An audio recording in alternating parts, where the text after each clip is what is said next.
दोस्तों बहुत बहुत स्वागत है आप सभी का एक बार फिर से। जी हाँ दोस्तों, आज पूरे दिन की कई महत्वपूर्ण और बड़ी खबरें निकलकर सामने आ रही हैं। जानेंगे सभी खबरों को विस्तार से। तो दोस्तों खबरों में आगे बढ़ने से पहले वीडियो को एक प्यार भरा लाइक जरूर कर दें और ताजा खबरों को जानने के लिए चैनल को सब्सक्राइब भी जरूर कर लें। तो देखते हैं पहली बड़ी खबर क्या निकल कर आ रही है। दोस्तों आज की पहली बड़ी खबर निकल कर आ रही है बिहार इलेक्शन रिजल्ट्स को लेकर। जी आपको बता दें कि पीएम मोदी के सहारे नीतीश की नैया पार 125 सीटों के साथ बिहार में फिर एनडीए सरकार। जी हम बात करें कि बिहार विधानसभा चुनाव के नतीजे ने एक बार फिर साबित कर दिया है कि बिहार की जनता की नब्ज पकड़ना किसी भी एग्जिट पोल के बस की बात नहीं है। बिहार चुनाव के बाद आए एग्जिट पोल ने भले ही महागठबंधन के सिर पर जीत का सेहरा बांध दिया हो, लेकिन हकीकत इससे बिल्कुल उलट निकली है। आपको बता दें कि बिहार में एक बार फिर एनडीए की सरकार बन चुकी है और नीतीश कुमार अगले 5 सालों के लिए मुख्यमंत्री की कुर्सी पर बैठने को तैयार हैं। बता दें कि बिहार विधानसभा चुनाव में एनडीए को 125 सीटें, महागठबंधन को 110 सीटें, एलजेपी को 1, जबकि अन्य के खाते में 7 सीटें गई। बिहार में एक बार फिर नीतीश ने साबित कर दिया है कि उनका सुशासन बिहार की जनता की पहली पसंद है और वहां के लोग अभी भी उन पर भरोसा करते हैं। हालांकि इस चुनाव को पूरी तरह से नीतीश कुमार के पक्ष में करने का श्रेय प्रधानमंत्री नरेंद्र मोदी को जाता है। आपको बता दें प्रधानमंत्री नरेंद्र मोदी ने जिस तरह से बिहार में चुनाव रैलियां की हैं, उसके बाद से एनडीए पर बिहार की जनता का भरोसा बढ़ गया। प्रधानमंत्री ने लोगों को आगाह किया कि उनका वोट एक बार फिर बिहार में जंगल राज ला सकता है। प्रधानमंत्री की यही बात शायद बिहार की जनता के दिल में घर कर गई और इसके बाद चुनाव के दिन जो हुआ वो आज सबके सामने है। बिहार के चुनाव नतीजे पर गौर करें तो एनडीए में बीजेपी के खाते में सबसे ज्यादा सीटें गई हैं और बिहार के चुनाव में बीजेपी को 74 सीटें हासिल हुई हैं और वहीं जनता दल यूनाइटेड के खाते में 43 सीटें गई हैं और इस बार के चुनाव में वीआईपी को 4 और हम को 4 सीट मिली है। इस बार के बिहार विधानसभा चुनाव में महागठबंधन से बीजेपी को कड़ी टक्कर मिली है। महागठबंधन के खाते में 110 सीटें गई हैं। महागठबंधन में आरजेडी के खाते में 75 सीटें, जबकि कांग्रेस को 19 सीटें मिली हैं। इस गठबंधन की अन्य पार्टियों में सीपीआईएमएल को 12 सीटें, जबकि सीपीएम को 2 सीटें मिली हैं। आपको बता दें बिहार चुनाव में सीपीआई के खाते में मात्र 2 सीटें गई हैं और इस चुनाव में सबसे खराब स्थिति एलजेपी की रही है। आपको बता दें चिराग पासवान के नेतृत्व में इस बार का चुनाव लड़ रही एलजेपी को केवल 1 सीट मिली है। आपको बता दें कि बिहार चुनाव में नीतीश कुमार पर हमलावर रहने वाले चिराग पासवान ने भाजपा को लेकर कोई बयानबाजी नहीं की थी और वहीं एनडीए की जीत के बाद उन्होंने ट्वीट किया, बिहार की जनता ने आदरणीय नरेंद्र मोदी जी पर भरोसा जताया है कि जो परिणाम आए हैं उससे ये साफ है कि भाजपा के प्रति लोगों में उत्साह है और ये प्रधानमंत्री नरेंद्र मोदी की जीत है। आपको बता दें कि लोजपा पहले बिहार में एनडीए का हिस्सा थी, लेकिन चिराग पासवान द्वारा लगातार नीतीश कुमार पर हमलावर होने के कारण दूरियां बढ़ती गई और लोजपा ने अकेले दम पर चुनाव लड़ने का फैसला कर दिया। जबकि चुनाव प्रचार के दौरान चिराग ने सीएम नीतीश पर खूब हमला बोला तो भाजपा को लेकर कोई बयान नहीं दिया। साथ ही उन्होंने दावा किया था कि 10 नवंबर के बाद नीतीश कुमार बिहार के सीएम नहीं रहेंगे और लोजपा भाजपा की सरकार बनेगी। हालांकि जनता ने उन्हें सिर्फ 1 सीट पर समेट दिया, जबकि 2015 के विधानसभा चुनाव में लोजपा को 2 सीट पर जीत मिली थी। और दोस्तों अगली खबर बता दें जो कि आईपीएल फाइनल क्रिकेट को लेकर है। आपको बता दें कि मुंबई इंडियंस 5वीं बार champion Rohit Sharma Trent Boult ने दिलाई धमाकेदार जीत। जी हां, आपको बता दें कि गेंदबाजों की शानदार गेंदबाजी के बाद रोहित शर्मा की कप्तानी पारी के दम पर मुंबई इंडियंस ने दिल्ली कैपिटल्स को मंगलवार को आईपीएल के फाइनल में 5 विकेट से मात देकर 5वां खिताब जीत लिया है। पहले मुंबई इंडियंस के गेंदबाजों ने पहली बार फाइनल खेलने वाली दिल्ली को कम स्कोर पर रोक दिया। फिर इसके बाद रोहित ने आतिशी बल्लेबाजी कर मुकाबला एक तरफा कर दिया। टॉस जीतकर पहले बल्लेबाजी करते हुए दिल्ली ने मुंबई को 157 रनों का लक्ष्य दिया, जिसे मुंबई ने 8 गेंद पहले ही आसानी से हासिल कर लिया। और दोस्तों अगली खबर में आपको बता दें जो कि बिहार इलेक्शन को लेकर है कि आपको बता दें कि सीमांचल की 5 सीटों पर एआईएमआईएम ने बजाया है डंका। हैदराबाद में जश्न, ओवैसी बोले पूरा करेंगे हर वादा। जी आपको बता दें कि बिहार चुनाव में असदुद्दीन ओवैसी की पार्टी ऑल इंडिया मजलिस-ए-इत्तेहादुल मुस्लिमीन को 5 सीटों पर जीत मिल गई है। आपको बता दें बिहार पार्टी के इस प्रदर्शन से तेलंगाना में जश्न का माहौल देखा जा रहा है। हैदराबाद में असदुद्दीन ओवैसी के निवास के बाहर समारोह, पार्टी कार्यकर्ता आतिशबाजी बाजी कर जश्न मनाते हुए जुटे हैं। आपको बता दें कि बिहार चुनाव में पार्टी के प्रदर्शन से गदगद असदुद्दीन ओवैसी ने ट्वीट कर कहा कि ये हमारे लिए महान क्षण है, क्योंकि बिहार के लोगों ने हमें इतने वोटों से सम्मानित किया है। हमारे नेताओं और कार्यकर्ताओं ने बिहार की पार्टी को मजबूत बनाने के लिए कड़े प्रयास किए। आगे हमारे द्वारा किए गए वादों को पूरा करने की कोशिश हम करेंगे।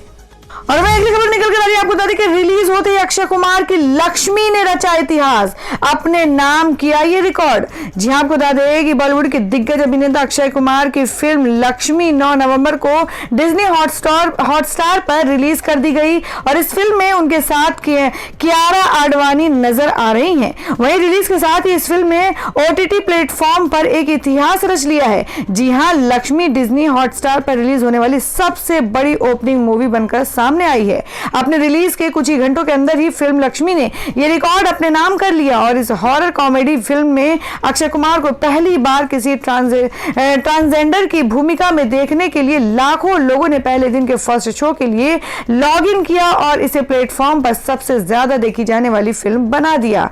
इस बात पर अपनी खुशी जाहिर करते हुए अक्षय कुमार ने कहा कि लक्ष्मी को मिली प्रतिक्रिया से मैं अभिभूत हूं।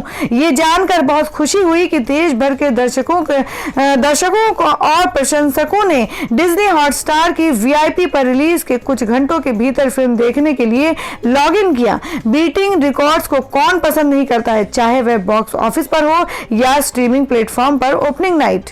और हमें अगली खबर बता दें कि लगातार चौथी बार मुख्यमंत्री बनकर रिकॉर्ड बना सकते हैं नीतीश कुमार। इस खास क्लब में भी होंगे शामिल। जी आपको बता दें कि मार्च 2020 में पहली बार बिहार का मुख्यमंत्री बनने वाले नीतीश राज्य में सबसे लंबे वक्त तक सीएम का पद संभालने वाले नेता हैं।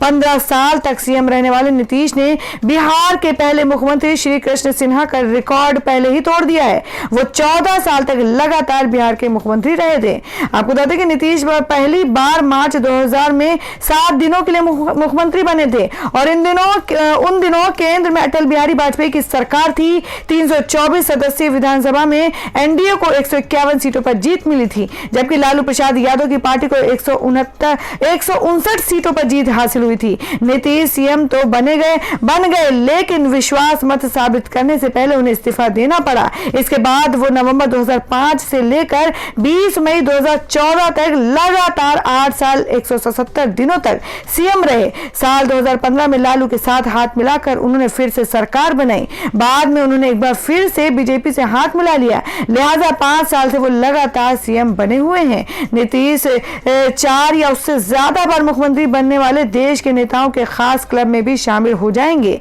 ओडिशा के मुख्यमंत्री नवीन पटनायक में सबसे ज्यादा 5 बार सीएम बने हैं। इसके अलावा इस खास क्लब में पवन चांपलिंग और ज्योति बसु हैं। बसु भी 1970 से 2000 के बीच पश्चिम बंगाल के 5 बार सीएम बने। गेंगोंग अम्पांग 1980 से 1999 और फिर 2003 से 2007 तक सीएम रहे थे। तो दोस्तों, बिहार में नीतीश कुमार के शासन को सुशासन बोला जाता है, तो आप इससे कितना सहमत हैं? आप अपना सुझाव कमेंट बॉक्स में जरूर दें। बढ़ते अगली खबर की ओर। और हमें अगली खबर में आपको बताते हैं जो कि एयर पॉल्यूशन को लेकर है। आपको बताते हैं कि वायु प्रदूषण की वजह से दिल्ली एनसीआर के 14 शहर डार्क जोन में ऐसी हालत है। जी आपको बता दें कि दिल्ली से सटे नोएडा, ग्रेटर नोएडा और गाजियाबाद सहित राष्ट्रीय राजधानी क्षेत्र में मंगलवार को भी वायु गुणवत्ता गंभीर श्रेणी में बनी रही है और वहीं हवा में प्रदूषण की मात्रा अधिक होने की वजह से दिन में भी अंधेरा छाया हुआ है। इस प्रकार एनसीआर के 14 शहर डार्क जोन या खतरनाक श्रेणी में हैं और दिल्ली एनसीआर में प्रदूषण का आलम यह है कि लोगों का सांस लेना मुश्किल हो गया है, साथ ही आंखों में जलन भी हो रही है। खासकर वरिष्ठ नागरिकों के साथ सांस लेने की समस्या कुछ ज्यादा ही बढ़ गई है। और हमें अगली खबर बता दें बिहार चुनाव रिजल्ट्स को लेकर, जिसमें पुष्पम प्रिया चौधरी बोली, कहा ईवीएम हैक कर एनडीए को ट्रांसफर हो रहे हैं वोट, बीजेपी पर लगाया आरोप। जी हम बात कर रहे हैं कि प्लूरल्स पार्टी के प्रमुख व सीएम उम्मीदवार पुष्पम प्रिया ने एनडीए पर गंभीर आरोप लगाए हैं। पुष्पम ने चुनाव के रुझानों को लेकर एनडीए पर आरोप लगाया है और ईवीएम हैक किए जाने की बात कही है। पुष्पम ने एक ट्वीट में लिखा कि ईवीएम हैक हुआ है। पुष्पम प्रिया चौधरी ने बीजेपी बीजेपी के ऊपर चुनाव को प्रभावित करने का आरोप लगाया है। उन्होंने अपने ट्वीट में कहा कि भाजपा ने चुनाव को प्रभावित किया है। सभी बूथों पर उनकी पार्टी के वोट एनडीए को ट्रांसफर किए गए हैं। ईवीएम को हैक कर ऐसा किया गया है। आपको बता दें कि पुष्पम से पहले कांग्रेस के एक नेता भी ईवीएम को हैक करने का आरोप लगा चुके हैं। तो दोस्तों, खबरों में आगे बढ़ने से पहले जान लेते हैं आज के माइंड को इसके सवाल को। आज का सवाल आपको बताना है कि बिहार के प्रथम मुख्यमंत्री का क्या नाम था। इसका जवाब आपको वीडियो के नीचे कमेंट बॉक्स में देना है और सही जवाब देने वालों को रैंडमली सिलेक्ट किया जाएगा और वो जीत सकते हैं बम्पर पुरस्कार। तो बढ़ते हैं अगली खबर की ओर। और दोस्तों, में अगली बड़ी खबर निकल कर आ रही है जिसमें आपको बताते हैं कि कंगना रनौत का मुंबई पुलिस के समन पर जवाब। कहा, भाई की शादी के बाद ही आऊंगी।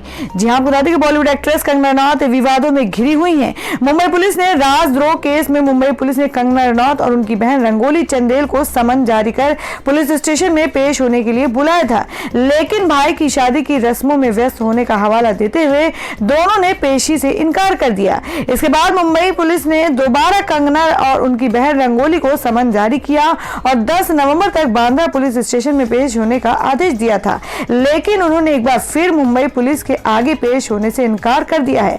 दरअसल 10 नवंबर को एक्ट्रेस के भाई की शादी है, जिसके चलते उन्होंने मुंबई पुलिस के आगे पेश होने से मना कर दिया है। कंगना रनौत और रंगोली चंदेल का कहना है कि वे अपने भाई की शादी के बाद ही उनके समक्ष पेश हो सकेंगी। दोनों बहनों को कथित तौर पर सोशल मीडिया पर महाराष्ट्र सरकार, मुंबई पुलिस और मुंबई पर की गई टिप्पणियों को लेकर पेश होने को कहा गया था। और दोस्तों, में अगली खबर में आपको बता दें जो कि उत्तर प्रदेश से है। आपको बता दें कि एनजीटी के आदेश के बाद यूपी सरकार की सख्ती, 30 तक लखनऊ और वाराणसी सहित 12 जिलों में नहीं चलेंगे पटाखे। जी हम बात करें कि प्रदेश में स्मॉग और वायु प्रदूषण को देखते हुए उत्तर प्रदेश सरकार ने लखनऊ और वाराणसी सहित 12 जिलों में आतिशबाजी पर प्रतिबंध लगा दिया है। वायु प्रदूषण व कोरोना संक्रमण के चलते ये बड़ा निर्णय लिया गया है। नेशनल ग्रीन ट्रिब्यूनल एनजीटी के आदेश के बाद शासन ने लखनऊ व कानपुर समेत 12 जिलों में पटाखों की बिक्री व प्रयोग को प्रतिबंधित कर दिया है। शासन ने 30 नवंबर तक ये प्रतिबंध लागू रहने का आदेश दिया है। मुख्य सचिव आर.के. तिवारी की ओर से जारी आदेश में कहा गया है कि लखनऊ, कानपुर, मुजफ्फरनगर, आगरा, वाराणसी, मेरठ, हापुड़, गाजियाबाद, मुरादाबाद, गौतम बुद्ध नगर, बागपत व बुलंदशहर में वायु प्रदूषण के खराब स्तर को देखते हुए यहाँ आतिशबाजी पर रोक लगाने का निर्णय लिया गया है। इन जिलों में लोग डिजिटल, लेजर व अन्य आधुनिक तकनीक का प्रयोग कर दीपावली मना सकते हैं। सूबे के अन्य जिलों में केवल ग्रीन क्रैकर्स बेचने व प्रयोग करने की अनुमति होगी। और वह अगली खबर में जान लेते हैं देश भर में सोने और चांदी का भाव। जी आपको बता दें कि सोना 662 रुपए और चांदी हुई 1431 रुपए सस्ती। आप जान लें क्या है आज का भाव। जी आपको बता दें कि कोरोना वैक्सीन को लेकर आई अच्छी खबरों के चलते अंतर्राष्ट्रीय स्तर पर सोने की कीमतों में 7 साल की सबसे बड़ी गिरावट आई है। इसी का असर आज घरेलू बाजार पर दिखा है। आपको बता दें कि दिल्ली सराफा बाजार में 10 ग्राम सोने की कीमत 662 रुपए तक लुढ़क गई है और वह 1 किलोग्राम चांदी के दाम में 1431 रुपए की गिरावट आई है। और अब अगली खबर में जान लेते हैं क्या है आज देश भर में मौसम के ताजा हालात। आपको बता दें दिल्ली समेत इन जगहों पर बन रहे बारिश के आसार। पंजाब और हरियाणा में किसानों की ओर से जलाई जा रही पराली के कारण दिल्ली, एनसीआर समेत उत्तर भारत के अधिकांश हिस्सों में वायु प्रदूषण छाया है। इसके साथ ही ठंड ने भी दस्तक दे दी है। और वहीं भारत मौसम विज्ञान विभाग के अनुसार अगले कुछ दिनों में दिल्ली समेत देश के कुछ इलाकों में बारिश हो सकती है। हालांकि वायु प्रदूषण से अभी दिवाली तक राहत मिलने के आसार नहीं है। दिल्ली एनसीआर में वायु प्रदूषण के कारण जबरदस्त धुंध छाई हुई है। तो दोस्तों, ये थी अब तक की सभी बड़ी खबरों की अपडेट्स। टुडे ब्रेकिंग न्यूज और लेटेस्ट खबरों को देखने के लिए हमारे चैनल को सब्सक्राइब जरूर कर लें। वीडियो को लाइक और शेयर भी जरूर कर दें अपने दोस्तों और रिलेटिव्स के साथ। तो दोस्तों, फिर मिलेंगे काम की खबरों और सरकारी योजनाओं की एक और नई वीडियो के साथ। तब तक के लिए धन्यवाद दोस्तों।